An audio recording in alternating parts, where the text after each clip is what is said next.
आज करतोय मस्त खरडा भेंडी। तर खूप सुंदर रेसिपी आहे, तुम्हाला नक्कीच आवडेल। सगळ्यात अगोदर काय करायचं, भेंडी धुवून घ्यायची आहे, कॉटनच्या कपड्याने पुसून घ्या, त्यानंतर बारीक कट करून घ्या। आता भेंडी सगळ्यात अगोदर आपण थोडीशी भाजून घेणार आहोत। भाजल्यामुळे की नाही त्याचा चिकटपणा कमी होतो। आता भेंडी भाजून होते तोपर्यंत लसूण आणि मिरची मस्त खलबत्त्यामध्ये ठेचून घ्यायची आहे। मिरच्या तुम्ही तुमच्या आवडीनुसार कमी जास्त घेऊ शकता। तर बघा, मस्त लसूण आणि मिरची वाटून झालेली आहे। चला आता फोडणीची तयारी करूया। मस्त भेंडी देखील इथे भाजून झालेली आहे।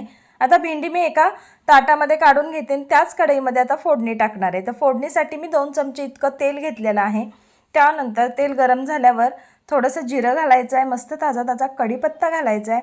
त्यानंतर एक मध्यम आकाराचा कांदा बारीक कट करून घालायचा आहे आणि आपण जे लसूण आणि मिरची वाटलेलं ते वाटण घालायचं आहे। मस्त आलटून पलटून परतून घ्यायचे।